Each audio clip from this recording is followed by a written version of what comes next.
국정원 부정선거 축소 보도. 여야는 오늘도 충돌했습니다. 정치권은 정면 격돌로 치닫고 있습니다. 거친 공방전은 오늘도 계속됐습니다. 민생입법은 또 표류하는 것 아니냐라는. 장악당한 언론은 진실로부터 멀어지고 있습니다. 낙담하지 마십시오. 국민TV가 이제 날개짓을 하려고 합니다. 조합원으로 가입해서 위대한 역사를 함께 만들어 갑시다. 미디어 협동조합 국민TV 홈페이지 또는 서울 전화 3144-7737 또는 3144-0933으로 가입하실 수 있습니다.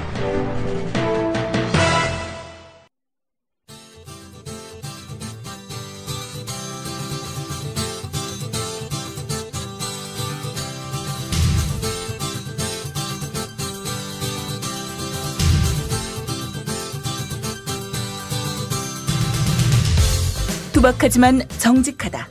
비평을 비평하는 남자 서영석. 그가 바라본 세상. 사설과 칼럼을 통해 오늘을 짚어본다. 서영석의 라디오 비평.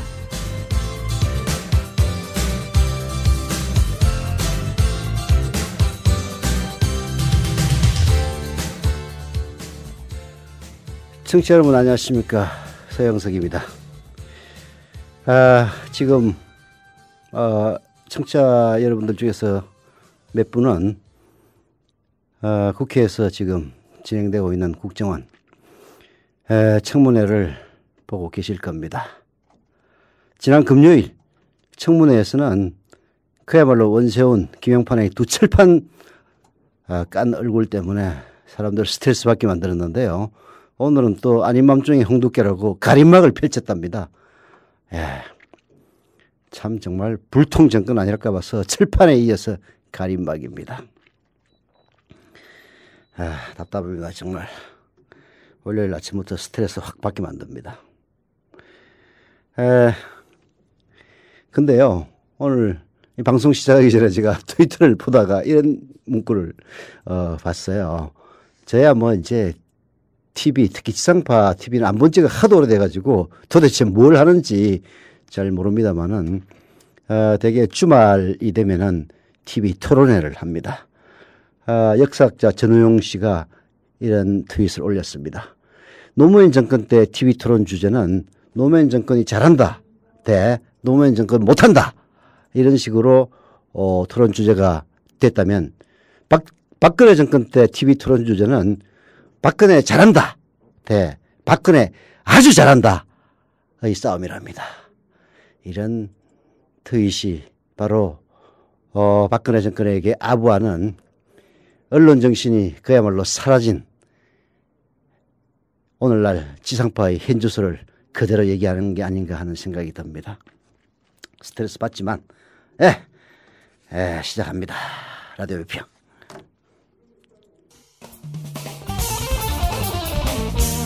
함께하고 계신 방송은 정치평론가 서영석 미디어 협동조합 이사가 진행하는 라디오 비평입니다. 국민TV 조합원 인천 번개 모임 여러분들이 신청한 광고입니다. 저는 평범한 시민입니다. 열심히만 살면 잘 살 거라 믿고 살아왔습니다. 하지만 아무리 열심히 해도 삶이 많이 나아지지 않았습니다. 지금은 부당함에 대해 알게 됐고 내가 낸 세금이 잘못 쓰이고 있는 것과 진짜가 가짜가 되고 도둑이 의인이 되는 이런 세상의 이면을 보면서 분노하게 됐습니다.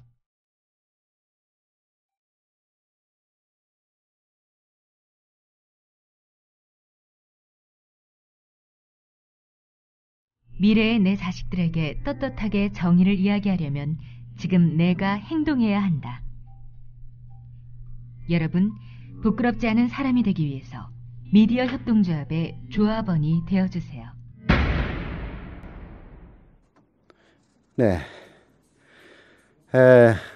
지난 금요일의 원세훈 김영판 청문회는 그야말로 사람들이 혈압만 올린 청문회가 되고 말았습니다. 그렇지만은 몇 가지 밝혀졌다고 하기보다는 의혹을 더욱더 증폭시키는 혹은 그야말로 한 쓰리쿠션처럼 한 쿠션 더 추리를 해야만 알 수 있는 그런 것들이 밝혀진 게 없잖아 있기는 있습니다.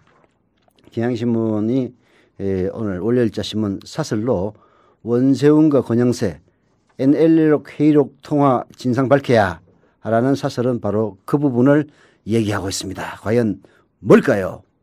읽어봅시다. 증인들의 궤변과 오만한 자세로 점철된 지난 16일 국정원 국정조사 청문회에서 새로 확인된 간과해서는 안 될 사실이 드러났다.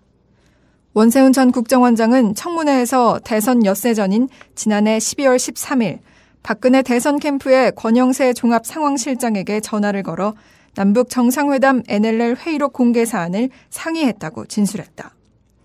개인적으로 가까워 전화한 것이라고 해명했지만 대선을 앞두고 NLL 회의록에 이어 국정원 댓글 공작 사건이 터져 국정원의 선거 개입이 뜨거운 쟁점이 된 상황에서 국정원장이 특정 대선 후보 선거 캠프의 종합상황실장에게 전화를 걸어 상의를 했다는 것 자체가 심각한 일이다. 정치적 중립을 지켜야 할 국정원장으로서 부적절한 처사임은 물론이다.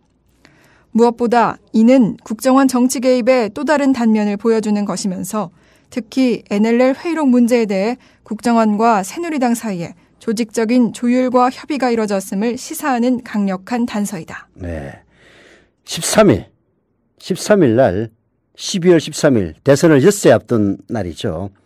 원세훈이 권영세와 전화를 했다는 사실은 시인을 했습니다. 그리고 왜 전화했느냐 했더니 개인적으로 가까워서 전화했답니다. 물론 이제 그럴 수는 있어요. 권영세는 국회 정보위원장도 아마 했을걸요. 그리고 국정원 근무 경력이 있는지 없는지 잘 모르겠는데 여하튼 국정원과 밀접한 관련이 있는 사람입니다. 물론 뭐 국정원과 관련이 있다고 해서 그게 죄일 수는 없죠. 뭐 국정원에 파견 검사로 갈 수도 있는 거고 그리고 국회 정보위원으로 국정원의 그 간부들하고 친밀하게 지낼 수도 있는 겁니다. 근데 문제는 바로 그 권영세가 새누리당 박근혜 후보의 종합 상황실장을 하고 있다는 사실입니다. 상황실장이라는 것은 그야말로 선거 전의 모든 정보가 모이는 곳입니다. 그 종합 상황실장과 국정원장이 그것도 대선을 엿새 앞둔 12월 13일 날 통화를 해서 뭔가를 상의했다는 것은 그야말로 새누리당과 국정원이 밀접하게 대선 전국을 상의하면서 대처했다. 공동 대처했다는 일종의 단서가 될 수도 있는 거죠. 경향신문의 사설은 바로 그 부분을 지적하고 있습니다. 이어집니다. 상위 당사자인 권 실장은 지난해 12월 10일 지인들과 만난 자리에서 NLL 회의록 공개를 대선 비상계획으로 검토하고 있음을 언급했다. 그리고 12월 14일 부산 유세에서 김무성 박근혜 선거캠프 총괄본부장은 NLL 회의록을 울부짖듯 쭉 읽었다. 대선 과정에서 새누리당이 NLL 회의록을 불법으로 유출해 조직적으로 활용하고 비상계획까지 세운 정황을 드러내는 것이다.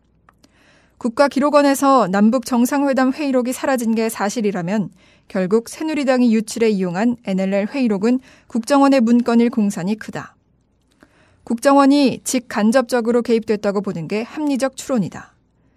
국정원장이 그 민감한 시기에 NLL 회의록 문제를 권 실장과 상의했다는 건 그 추론을 강하게 뒷받침해주는 것이다. 네, 항상 얘기하지만은 국정원의 댓글 공작 그리고 NLL 대화록 공작은 그야말로 양날개와도 같습니다.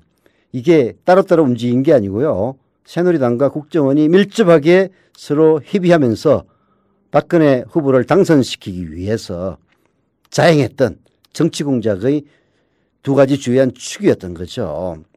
그래서 이것은 아마 동시에 이루어졌을 가능성이 높습니다. 전화 한 통하면은 댓글 공작 얘기만 하는 것도 아니고 그리고 NLL 대화록 얘기만 또 하는 게 아니고 뭔가 두 가지 혹은 그 이상 밝혀지지 않는 여러 가지 이야기들이 오고 갔다고 보는 게 그야말로 상식적인 합리적 추론이죠. 특히 12월 10일, 12월 13일, 12월 14일 그리고 12월 15일, 16일, 12월 19일에 일어난 1년의 나날 동안 국정원과 새누리당이 서로 협력하고 심지어는 경찰에게 압력을 가해서 수사를 은폐시키고 조작시키는 그러한 정황도 뚜렷하게 드러나고 있습니다. 12월 10일 권영세는 자기 아는 사람들과 만나서 NLL 대화록을 써먹어야 하긴 하는데 비상계획 컨틴전시 플랜으로 뭔가를 가지고 있다 이렇게 얘기를 했고요. 그리고 13일에는 원세훈과 권영세가 서로 통화를 주고받았다는 사실은 원세훈도 시인을 했습니다. 그리고 15일 김영파는 점심시간에 무려 4시간이나 청와대 근처의 어떤 밥집에서 성명불상의 사람들 7명 정도 된다고 하던가요? 밥을 먹으면서 뭔가를 논의했습니다. 12월 15일이에요. 그리고 12월 16일 박근혜, 문재인 두 후보의 양자 토론이 있고 그리고 밤 11시에 이른바 경찰의 왜곡, 축소가 아니죠. 이거는 그야말로 조작 국정원 댓글 중간수사기획 발표가 나옵니다. 이런 일련의 과정에 뭔가가 있다는 사실은 그야말로 상식을 갖고 있는 사람들은 다 아는 건데요. 금요일 청문회는 그야말로 그러한 상식을 확신시켜주는 자리였습니다. 그런 의문이 없다면은 그런 의문이 사실이 아니라면은 새누리당이 그토록 두 사람을 비호하고 그리고 뭔가가 없는 것처럼 그렇게 후화무치하고 뻔뻔스럽게 얘기할 이유가 전혀 없는 거죠. 새누리당의 국정조사 특위 위원들이 그야말로 국조특위위원인지 아니면 변명특위위원인지 모를 정도로 원세훈과 김영판에 대한 비호로 일관했다는 사실은 거꾸로 국정원과 새누리당 사이에 밀접한 커넥션이 있다는 반증이라는 사실 국민들에게 만천하에 알렸다고 할 수가 있겠습니다. 원전 원장의 이번 답변은 새누리당이 정상회담 회의록을 어떻게 열람, 유출했고 이 과정에서 국정원의 역할은 무엇이었는지 밝혀야 할 필요성을 다시금 확인시켰다. 국정원 댓글 공작 사건과 별개로 대선에서 정상회담 회의록을 유출, 활용했다면 그 자체가 심대한 불법이고 이 과정에서 국정원이 개입했다면 국기문란이다. 권영세 주중대사와 김무성 의원을 증인으로 출석시키는 게 첩경이지만 새누리당의 거부로 국정원 국정조사에서는 물리적으로 불가능해진 상태다. 우선 직접 당사자인 권 대사의 책임 있는 답변이 요구된다. 이번 국정조사 이후라도 별도 청문회든 특검을 통해서든 진상규명이 반드시 이루어져야 할 것이다. 네. 지금 새누리당은 큰 소리를 치고 있지만은 9월 정기국회에 가서 그야말로 민주당 127명의 국회의원을 거느리고 있는 민주당 그리고 정의당, 통합진보당 등등이 힘을 합쳐서 국회에 들어가지 않고 장애투쟁을 한다면은 그야말로 국회 선진화법에 따라서 법안 아무것도 처리 못합니다. 민주당과 야당은 이 권영세 그리고 김무성의 정언이 뭐 사실 정언해봤자 별거 없겠지만은 이것이 되든 안 되든 간에 반드시 특검으로 고리를 걸고 나가서 특검이 이루어지지 않으면 은혜 들어서는 안 됩니다. 그 명심해야 됩니다. 지금 뭐 여야 영수회담 그러니까 박근혜 대통령이 이 김한길 대표와 민주당 대표와 만나서 뭔가 결단을 내리라는 식으로 이미 보수신문 특히 중앙일보에서 사설로 촉구를 하고 있습니다만은 그 대통령의 사탕발림에 김한길 대표가 넘어간다면은 진짜 나중에 욕먹을 거예요. 어떤 일이 있어도 반드시 특검을 관철을 시켜야 그런 전제 속에서 원내에 들어가서 투쟁하는 그런 것들을 좀 쟁취해 주시기를 부탁을 드립니다. 노래 하나 듣고 계속하죠. 진우션의 전화번호 듣는 동안 뭐 늘상 제가 하는 얘기입니다만은 조합원 여러분들의 정자 혹은 청취자 여러분들의 조합원 가입 부탁드리겠습니다. 노래 나갑니다.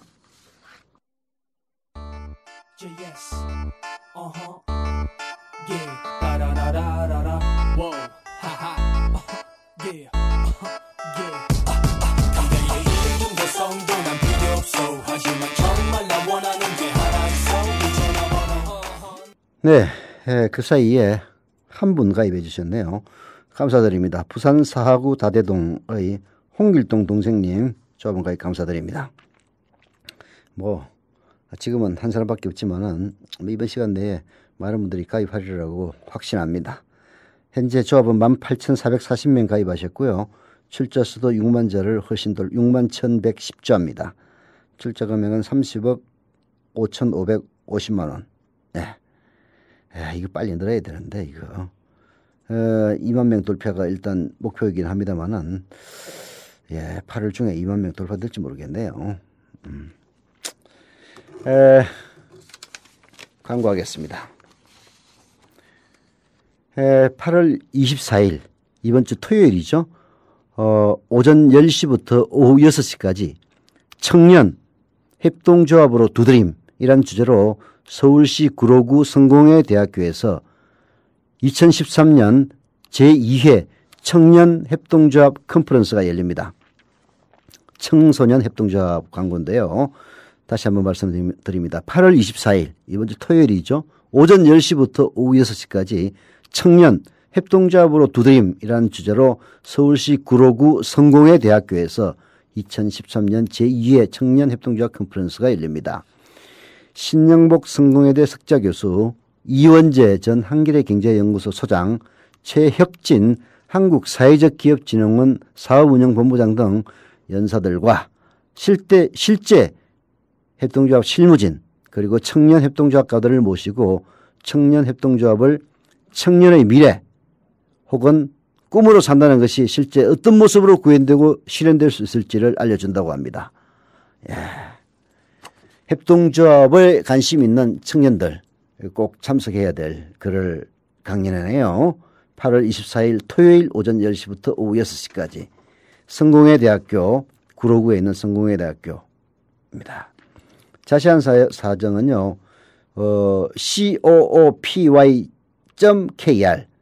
coopy.kr이네요. .kr이네요. coopy.kr 인터넷 주소장에 coopy.kr 쿠피 협동조합으로 오시면 된다고 합니다. 이거 멘트 광고하는데 효과가 없으면 안 돼요. 그러니까 협동조합에 관심 있는 청년 여러분들의 많은 관심 부탁드리겠습니다.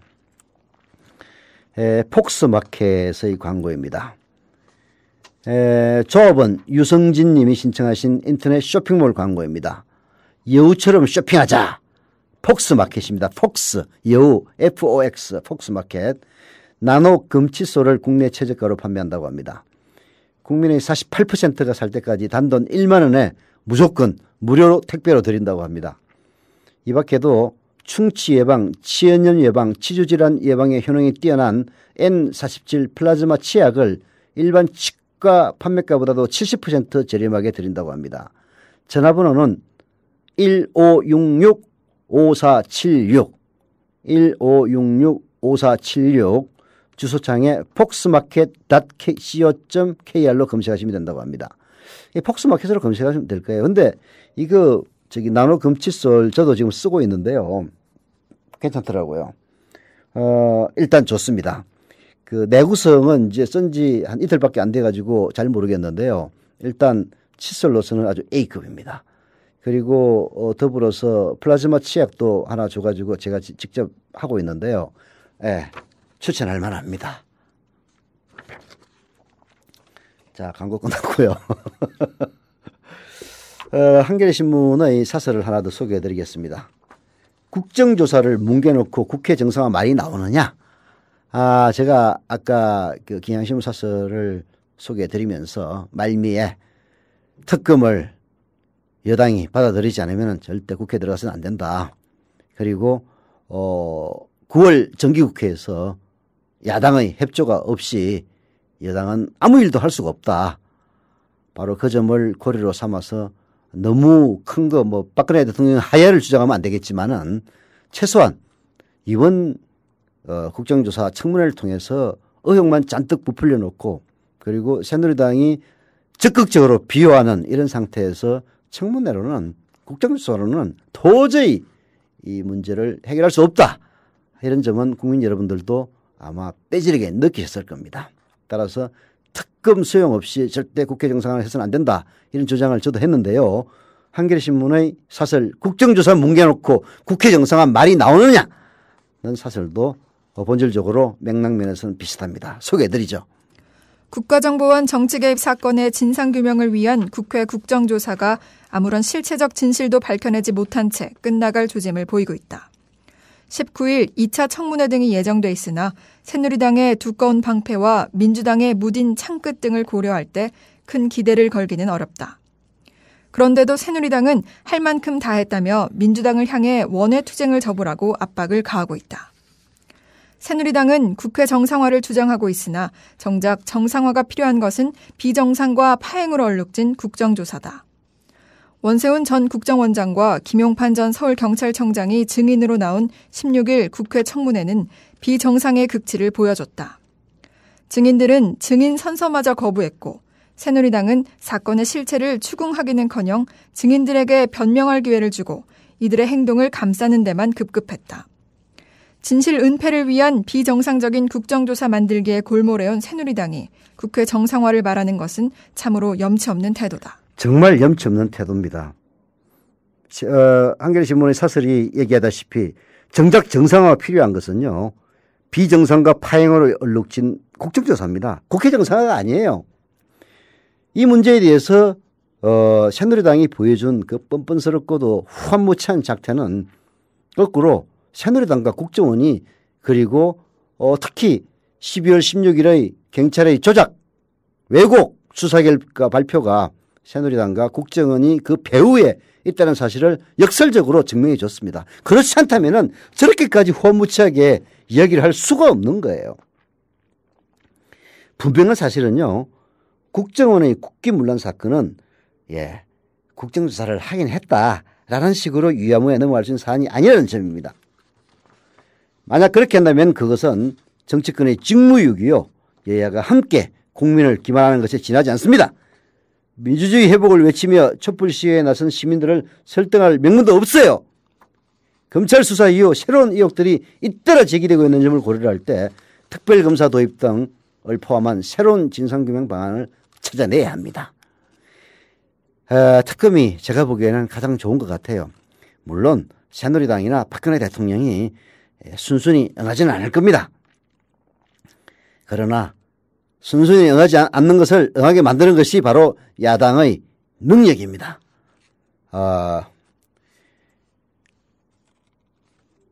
한겨레신문의 사설 말미에서 얘기하다시피 이 시점에서 가장 중요한 것은 역시 박근혜 대통령의 결단입니다.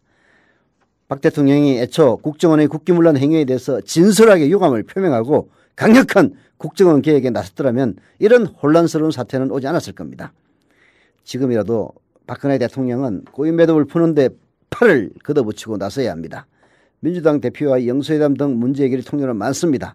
국정원 사태를 꺼지지 않은 불씨로 남겨두는 것은 앞으로 대통령의 국정 운영에도 두고두고 찜이 된다는 사실을 잊지 말기 바랍니다. 라고 한겨레신문의 사설이 얘기를 하고 있는데요. 물론 말 안 들을 겁니다.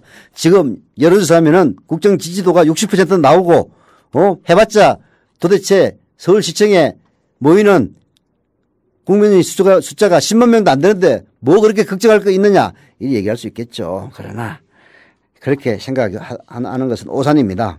지금은 박근혜 대통령 임기 초이고 그야말로 아무 일도 안 했기 때문에 평가할 게 없어가지고 국민들이 일단 관망하고 있긴 합니다만은 국정원의 대선 개입이라는 것은 그야말로 민주주의의 근본을 뒤흔드는 국기문란입니다. 이런 문제를 아무런 그야말로 뭉개기로 넘어갈 수 있다고 생각한다면 그건 오산입니다. 촛불은 점점 더 커져만 갈 것입니다. 야당도 아까 얘기했다시피 그야말로 특검 정도의 특검 정도 그 정도 여당의 양보를 받아내지 않고 국회 정상으로 들어간다면 진짜 민주당은 앞으로 영원히 국민들 지지받기 힘들 겁니다. 노래 하나 듣고 계속하죠. 참 이런 얘기를 수도 없이 해야 되는 저도 스트레스 받습니다. 월요일부터. 윤민석의 노래 너희는 아니야. 이것도 뭐 맨날 듣는 노래인데요. 너희는 아니야. 정말 너희는 아니야. 노래 듣는 동안 조합원 가입 부탁드리겠습니다. 노래 나갑니다.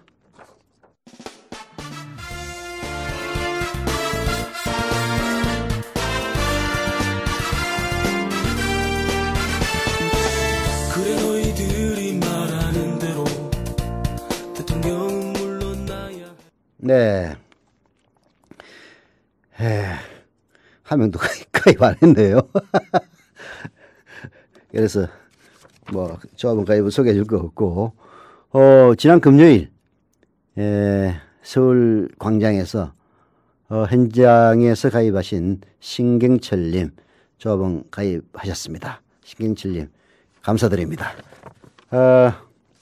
금요일 날 저 뭐 일찍 사실 서울 광장에 나가긴 했었는데요.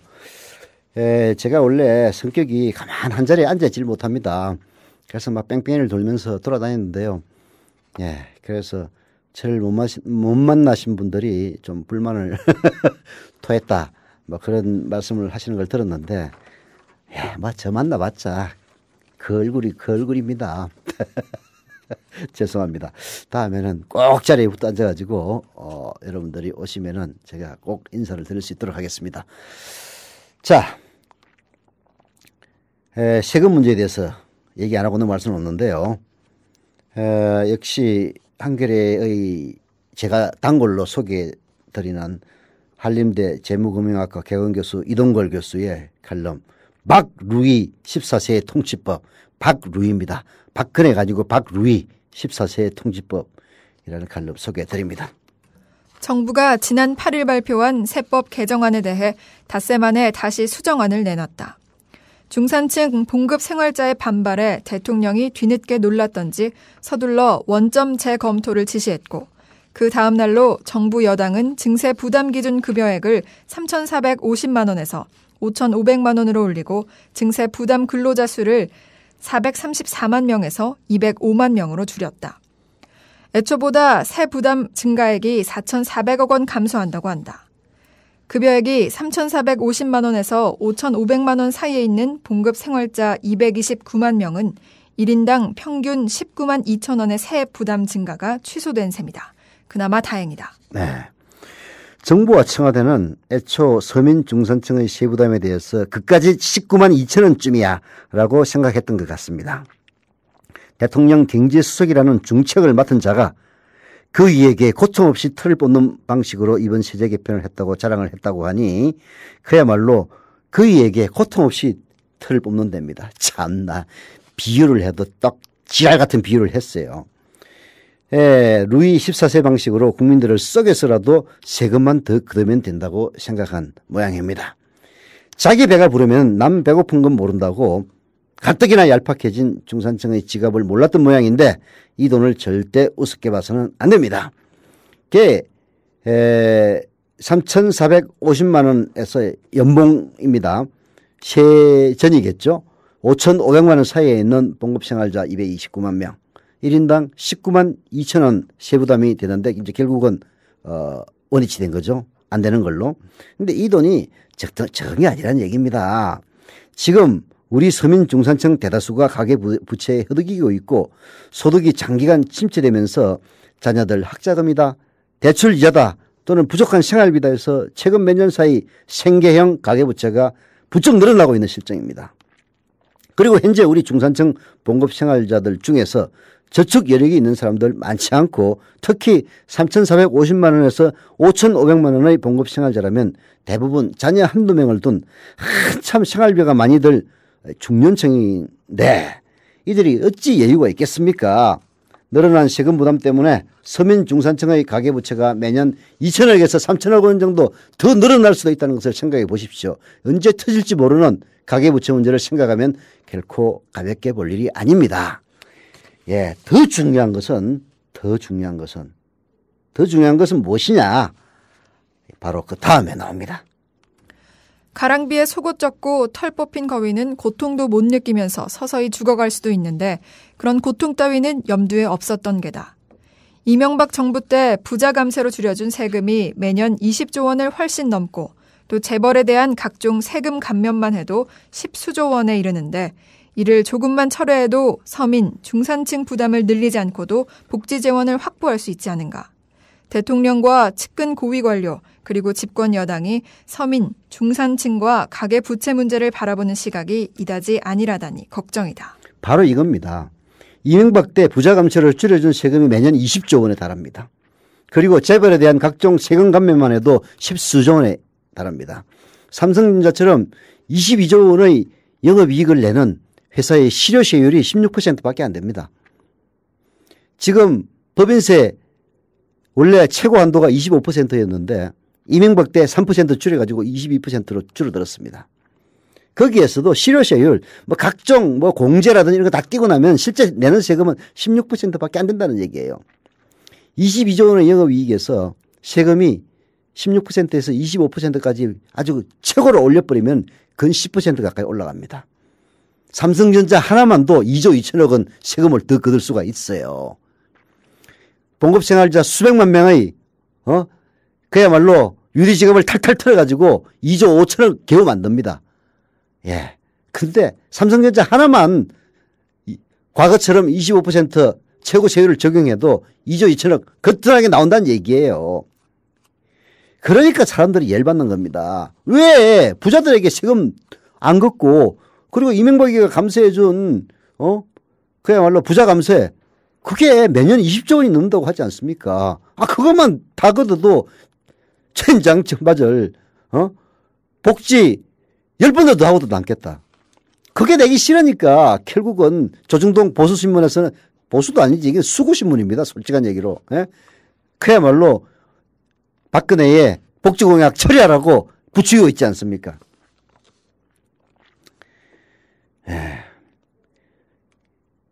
이런 저런 논란이 벌어지는 그 막판에 우리의 박근혜 대통령께서 구원투수로 등판하셔서 원론적인 수준의 말만 하면서 마치 자기 말 한마디로 모든 일을 깔끔히 처리하는 모양새를 보이는 것도 벌써 여러 번 반복해서 보다 보니 걱정이 된다라고 이동걸 교수는 얘기하고 있습니다.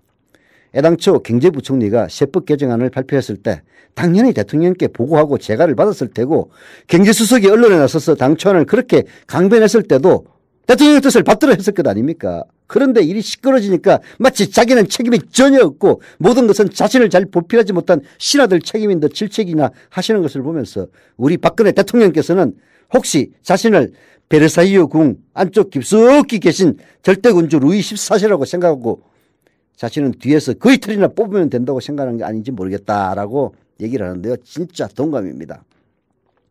우리의 박근혜 대통령은 자기가 루이 14세라고 생각하고 있는 것 같아요. 모든 책임은 충직한 신하들이 지면 되니까. 윤청중 사건이 나면서 청와대와 정부 관료들이 국민들은 안정에도 없이 앞서서 대통령께 백배 사죄부터 했던 걸 보면 알 수 있는 일 아닙니까? 박근혜 정부와 집권 새누리당한테 국민들은 안 보이고 대통령만 보인다면 이런 황당한 일은 앞으로도 반복될 겁니다. 대통령이 고위 관료와 집권 여당의 방패 뒤에 숨어있는 한 이런 일은 또 일어날 겁니다. 박근혜 정부가 무너지는 거야 상관할 일이 아니지만 죽어나는 것은 우리 경제, 우리 국민들이니 문제다라고 이동걸 교수는 얘기를 하고 있는데요. 진짜 맞는 얘기입니다. 제발 좀, 진짜 이건 뭐 해결할 길이 없어요. 도대체 수첩 공주한테 나라를 맡겨놨으니, 정말 참 해법이 안 보입니다. 노래 하나 듣고 진짜 울고 싶어요. 그래서 사라 브라이트만의 울게 하소서 듣고 마지막 마무리하겠습니다.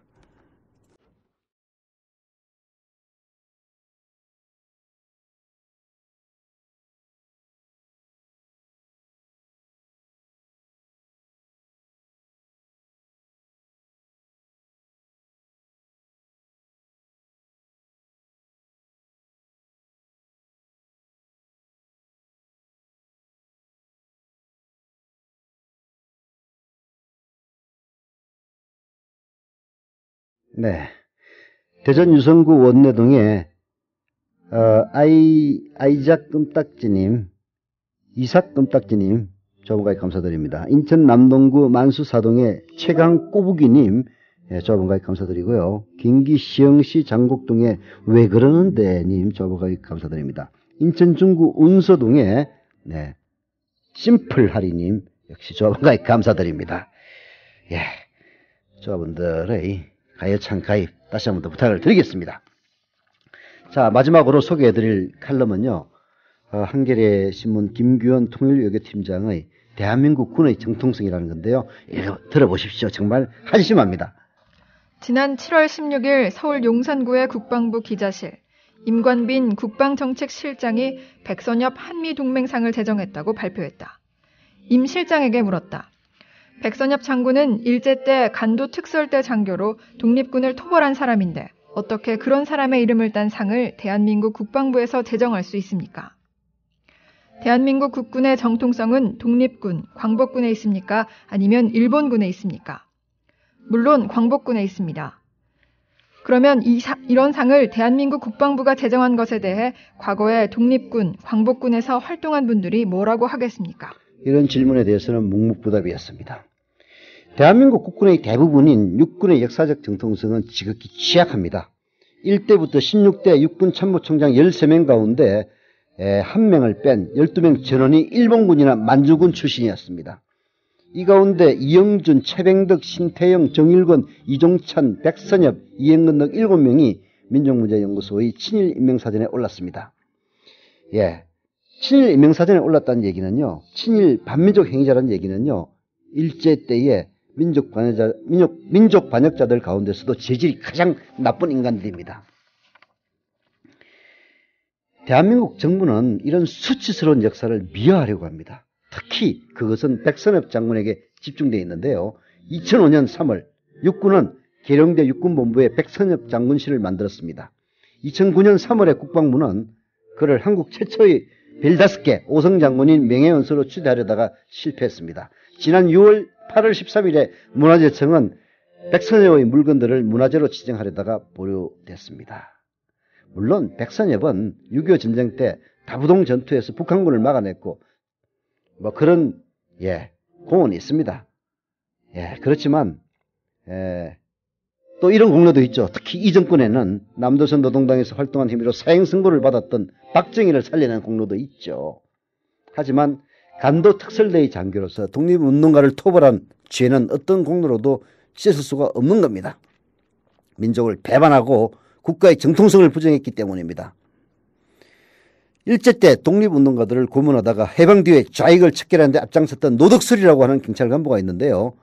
지금 경찰에서 좌익을 척결하고 자유민주주의를 지켰다는 공로를 인정해서 노덕술상을 만든다면 군인들 어떻게 생각할 것입니까?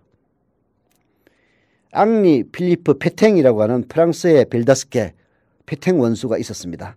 페탱은 1차 세계대전 때인 1916년 베르등에서 독일군을 물리친 공로로 원수 자리에까지 올랐고요. 국가의 원로로 존경을 받았습니다. 하지만 페탱은 2차 세계대전 때 독일의 괴뢰 정부인 비시 정부의 수반을 맡았다는 이유로 전후에 종신형을 선고받았고요. 감옥에서 죽었습니다.